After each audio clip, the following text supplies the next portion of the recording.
కాలం మారిపోయింది. షాపింగ్ కోసం గడప దాటి ఎవరు బయటికి వెళ్లడం లేదు. ఇంట్లోనే కూర్చొని ఆర్డర్లు పెట్టేస్తున్నారు. ఆహారం విషయంలోనూ ఇదే ధోరణి కొనసాగుతుంది. నోరూరించే రుచులను ఇష్టమైన ఆహారాన్ని ఆన్లైన్లోనే కొనుగోలు చేస్తున్నారు. నిన్నటి వరకు ఈ ఆన్లైన్ ఆర్డర్లు డెలివరీ అయ్యేందుకు కనీసం గంట సమయం పట్టేది. కానీ ఇప్పుడు ఈ విషయంలో కూడా విప్లవాత్మక మార్పులు వచ్చాయి. కోరిన ఆహారాన్ని కేవలం 10 నిమిషాల్లో డెలివరీ చేస్తామని క్విక్ కామర్స్ కంపెనీలు చెబుతున్నాయి. కాదు, చేసి చూపిస్తున్నాయి. అసలు 10 నిమిషాల్లో ఎలా ఆహారాన్ని తయారు చేసి డెలివరీ చేస్తాయి? 10 నిమిషాల డెలివరీపై ఆందోళన చెందుతున్నది ఎవరు? జొమాటో, స్విగ్గీ కొత్త అడుగుతో చిన్న చిన్న రెస్టారెంట్లపై గండంగా మారుతోందా? Watch the story. చిన్న రెస్టారెంట్లను చావు దెబ్బ కొడుతోంది ఎవరు? 10 నిమిషాల్లో ఆహారం వండి ఎలా డెలివరీ చేస్తారు? స్విగ్గీ, జొమాటోలు ఫెయిర్ వ్యాపారం చేయడం లేదా? మనం ఆధునిక ప్రపంచంలో జీవిస్తున్నాం. ప్రస్తుతం వేగమే అత్యున్నతంగా మారింది. ఈ ప్రపంచంలో ప్రతిదాన్ని సులభంగా యాక్సెస్ చేయడం అనేది ముఖ్యంగా మారింది. ఈ కారణంగానే క్విక్ కామర్స్ సక్సెస్ అవుతున్నాయి. క్విక్ కామర్స్ ను సింపుల్ గా క్యూకామ్ అని కూడా అంటారు. ఈ క్విక్ కామర్స్ మన షాపింగ్ మార్గాన్నే విప్లవాత్మకంగా మార్చేసింది. ఇప్పుడు ఈ క్విక్ కామర్స్ కంపెనీలు మరో అడుగు ముందుకు వేస్తున్నాయి. మీరు కోరుకున్న వేడివేడి భోజనం 15 నిమిషాల్లో మీ ఇంటి డోర్ దగ్గరకు చేరడాన్ని ఒక్కసారి ఊహించుకోండి. ఇప్పుడు క్యూకామ్ కంపెనీలు క్విక్ మీల్స్ ను ఆఫర్ చేస్తున్నాయి. ఆయా కంపెనీలు తమ ప్రైవేట్ ఫుడ్ లేబుల్స్ ను పరిచయం చేస్తున్నాయి. జెప్టో కంపెనీ జెప్టో కాఫీను, బ్లింకిట్ కంపెనీ బిస్ట్రోను, స్విగ్గీ కంపెనీ స్నాక్ పేరుతో వస్తున్నాయి. అయితే ఇవి ఎలా పనిచేస్తాయి? విక్రేతల నుంచి తినడానికి సిద్ధంగా ఉన్న ఆహారానికి సంబంధించిన ఇంగ్రీడియంట్లను క్యూకామ్ ప్లాట్ఫామ్లు కొనుగోలు చేస్తాయి. ఆ తర్వాత వాటిని తమ స్టోర్లలో జస్ట్ హీట్ చేయడమో వండడమో చేస్తాయి. అంటే తమ స్టోర్లలో మినీ కిచెన్లను ఏర్పాటు చేసుకుంటున్నాయన్నమాట. ఇక్కడ ప్రధానంగా వేగంపైనే ఆయా కంపెనీలు దృష్టి సారించాయి. మెనూలోన ఏ ఆహారమైనా వండడానికి 2 నిమిషాలు చాలంటుంది జెప్టో. ఈ కారణంగానే ఏ ఆహారాన్నైనా 15 నిమిషాల్లో డెలివరీ చేస్తామని జెప్టో చెబుతోంది. వాస్తవానికి మెనూలో ఐటమ్స్ పరిమితంగా ఉంటాయి. సో జెప్టో ఈజీగా అనుకున్న టైంలో డెలివరీ చేయగలుగుతుంది. ఒకవేళ ఎవరైనా శాండ్విచ్ కోసం జెప్టోలో ఆర్డర్ చేస్తే 10 నిమిషాల్లో డెలివరీ చేస్తుంది.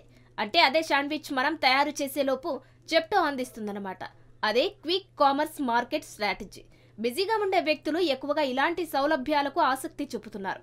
నిజానికి 10 నిమిషాల డెలివరీని ప్రతి ఒక్కరూ ఇష్టపడుతున్నారనుకుంటే పొరపాటి. ఇండియన్ రెస్టారెంట్ ఇండస్ట్రీ ఇప్పుడు ప్రమాద ఘంటికలను మోగిస్తుంది. ఇండియన్ రెస్టారెంట్ ఇండస్ట్రీ అంటే ఎన్ఆర్ఏఐ. ఎన్ఆర్ఏఐ అంటే national restaurant association of India. Swiggy, Zomato కంపెనీలపై దావాకు ఎన్ఆర్ఏఐ సిద్ధమవుతుంది. ఈ కంపెనీలను కోర్టుకేడుస్తుంది. ఈ కంపెనీలకు ఎన్ఆర్ఏఐకి మధ్య తగువేంటి? ఆ 2 ప్లాట్ఫామ్లు అన్యాయమైన వాణిజ్య పద్ధతులను అనుసరిస్తున్నాయని ఎన్ఆర్ఏఐ ఆరోపిస్తుంది. రెస్టారెంట్లకు సంబంధించిన మొత్తం డేటా స్విగ్గీ, జొమాటోల వద్ద ఉందని ఎన్ఆర్ఏఐ అధ్యక్షుడు సాగర్ దర్యాని ఆరోపిస్తున్నాడు. ఆ డేటాను తమకు ఇవ్వడం లేదని విమర్శించాడు. కస్టమర్లు ఎవరో ఆ 2 కంపెనీలకు బాగా తెలుసున్నాడు. ఇప్పుడు తమ కస్టమర్లను ఆ యాప్లు ఎగరేసుకుపోవడం అన్యాయమంటున్నాడు. ప్రైవేటు లేబుళ్లతో ఆహార రంగంలోకి ఆ 2 కంపెనీలు రావడం అధికార దుర్వినియోగంగా ఎన్ఆర్ఏఐ చీఫ్ విమర్శిస్తున్నాడు. తమ కస్టమర్ల డేటా స్విగ్గీ, జొమాటో వద్ద ఉన్నాయని రెస్టారెంట్ ఓనర్లు చెబుతున్నారు. సాధారణంగా ఆయా రెస్టారెంట్లలోని ఆహారాన్ని స్విగ్గీ, జొమాటోలో వినియోగదారులు బుక్ చేసుకుంటారు. ఈ కస్టమర్ల డేటా మొత్తం ఆ 2 కంపెనీల వద్దే ఉంటుంది. ఇప్పుడు ఈ కస్టమర్లను తమ సొంత ఉత్పత్తులను విక్రయించడానికి స్విగ్గీ, జొమాటో ఉపయోగించుకుంటున్నాయి. తమ ఉత్పత్తులను పెద్ద ఎత్తున ప్రమోట్ చేస్తున్నాయి. దీంతో సంప్రదాయ రెస్టారెంట్లకు ఇబ్బంది కలుగుతుందని ఎన్ఆర్ఏఐ ఆందోళన వ్యక్తం చేస్తుంది. తమ వ్యాపారాలు పడిపోతాయని వాపోతుంది. ఈ ఆందోళనలపై బ్లింకిట్ స్పందించింది. బ్లింకిట్ అసలు యజమాని జొమాటోనే. తమ కొత్త ప్లాట్ఫామ్ యాప్ బిస్ట్రోలో ప్రైవేట్ బ్రాండ్లను విక్రయించమని తెలిపింది.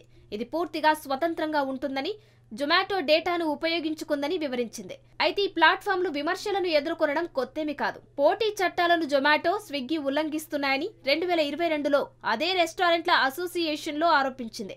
ధరలపై ఆ యాప్లు ఇష్టానుసారంగా పరిమితులు విధించడం, డిస్కౌంట్లకు పరిమితి పెట్టడంతో పాటు ముఖ్యంగా తమ నిబంధనలకు ఒప్పుకొని రెస్టారెంట్లకు ర్యాంకింగ్లు తగ్గిస్తామని స్విగ్గీ, జొమాటో బెదిరిస్తున్నట్టు అప్పట్లో ఎన్ఆర్ఏఐ ఆరోపించింది. రెస్టారెంట్లో క్విక్ కామర్స్ గొడవలో కీలక ఆందోళన ఉంది. అదే గుత్తాధిపత్యం. ఉదాహరణకు స్విగ్గీనే తీసుకోండి. 2024 నాటికి 653 పట్టణాల్లో స్విగ్గీకి 1,96,000 రెస్టారెంట్ల పార్ట్నర్లు ఉన్నారు. సింపుల్ గా చెప్పాలంటే స్విగ్గీ ప్లాట్ఫామ్ పైనే రెస్టారెంట్లు ఆధారపడుతున్నాయి. కొత్త కస్టమర్లను స్విగ్గీ నుంచే పొందుతున్నాయి. మరింతగా వ్యాపారాలను నిర్వహించగలుగుతున్నాయి. రెస్టారెంట్ల మొత్తం ఆదాయంలో 1/3 వంతు స్విగ్గీ, జొమాటో నుంచే లభిస్తుంది. దీనికి బదులుగా రెస్టారెంట్లు భారీగా కమిషన్లు చెల్లించాల్సి వస్తుంది. ఈ కమిషన్ 15 నుంచి 25% ఉంటుంది. ఫుడ్ డెలివరీల ద్వారా ఒక రెస్టారెంట్ లక్షల రూపాయల ఆదాయాన్ని ఆర్జించిందనుకుందాం. అందులో 15,000 నుంచి 25,000 రూపాయల మేర కమిషన్ను స్విగ్గీ, జొమాటోలకు సదరు రెస్టారెంట్ చెల్లించాల్సి వస్తుంది. సో ఇప్పటికే రెస్టారెంట్ల నుంచి భారీగానే క్విక్ కామర్స్ ప్లాట్ఫామ్లు దండుకుంటున్నాయి. ఇప్పుడు అదే రెస్టారెంట్లకు స్విగ్గీ, జొమాటో పోటీగా మారుతున్నాయి. అయితే ఇప్పుడు చర్చ జరుగుతున్నది లాభాలు, పోటీతత్వంపై ఎంత మాత్రమూ కాదు. ఇది భవిష్యత్తు ఆహార పరిశ్రమకు సంబంధించినది. నిజానికి క్విక్ కామర్స్ అనేవి గొప్పవే, కానీ మరోవైపు సంప్రదాయ వ్యాపారాలపై తీవ్రమైన ఒత్తిడి పెరుగుతుంది. ప్రధానంగా చిన్న రెస్టారెంట్లపై తీవ్ర ప్రభావం పడుతుంది. స్విగ్గీ, జొమాటో స్పీడ్ను చిన్న రెస్టారెంట్లు తట్టుకోలేవు. మార్కెట్లో పోటీని అసమానంగా స్విగ్గీ, జొమాటో మారుస్తున్నాయని రెస్టారెంట్ అసోసియేషన్ వాదిస్తోంది. రెస్టారెంట్లకు అవకాశాలు సన్నగిల్లుతున్నాయి. ఓనర్లు లాభాల మార్జిన్లను కోల్పోవలసి వస్తుంది. ఫలితంగా రెస్టారెంట్లకు చావు దెబ్బ తప్పదు. ఇది కేవలం రెస్టారెంట్లకు మాత్రమే సంబంధించిన విషయం ఎంత మాత్రమూ కాదు. ఇప్పుడు క్యూకామ్ ప్లాట్ఫామ్లు సొంత బ్రాండ్లను ప్రమోట్ చేసుకుంటున్నాయి. వాటిని తమ వెబ్సైట్లలో హైలైట్ చేశాయి. ఏదైనా ఐటెం కోసం మీరు వెతికితే మీకు ముందుగా ఆయా ప్లాట్ఫామ్లకు చెందినవే ముందుగా కనిపిస్తాయి. అంతేకాదు వాటిపై భారీ డిస్కౌంట్లను కూడా ఆఫర్ చేస్తాయి. ఇలాంటి ఎత్తుగడలను ఎక్కువగా అమెజాన్ అమలు చేస్తుంది. అమెజాన్ సొంత బ్రాండ్లను కొనుగోలు చేసేలా వ్యూహాలను పన్నుతుంది. బిగ్ బాస్కెట్, గ్రోఫర్ కూడా అలాంటి ప్లాన్లే వేస్తున్నాయి. ప్రతి క్విక్ కామర్స్ సంస్థ తమ సొంత ఉత్పత్తులనే ఎక్కువగా ప్రమోట్ చేస్తున్నాయి. అంతిమంగా కస్టమర్కు విజయం దక్కొచ్చు.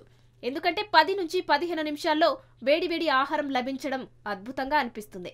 అది కూడా చాలా తక్కువ ధరకే లభిస్తాయి. ఈ కొత్త ఆవిష్కరణలతో చిన్న చిన్న రెస్టారెంట్లు కనుమరుగవుతాయా? లేదంటే రెస్టారెంట్ల రంగం కొత్త టెక్నాలజీని అందిపుచ్చుకొని తమను తాము మార్చుకోవాల్సిందే. ఏది ఏమైనా ఒకటి మాత్రం ఖాయం: సౌలభ్యం, న్యాయానికి మధ్య పోరాటం ఇంకా ముగియలేదు. భారతదేశంలో ఆహార డెలివరీ దిగ్గజ కంపెనీలు మాత్రం హద్దును చెరిపేస్తున్నాయి. ఆహార వాణిజ్యానికి ఇది ఒక నిర్ణయాత్మక మార్పులకు దారితీయవచ్చు. మొత్తంగా స్విగ్గీ, జొమాటో క్విక్ డెలివరీలతో ఒక రెస్టారెంట్లే కాదు, చిన్న చిన్న దుకాణాలు కూడా మూతపడుతున్నాయి. దేశవ్యాప్తంగా అన్ని నగరాలు, పట్టణాల్లో ఇప్పుడు క్విక్ కామర్స్ ఎంట్రీ ఇస్తుండటంతో చాలా మంది దుకాణదారులు ఉపాధిని కోల్పోతున్నారు. వారి భవిష్యత్తు అగమ్యగోచరంగా మారుతుందనడంలో ఎలాంటి సందేహం లేదు.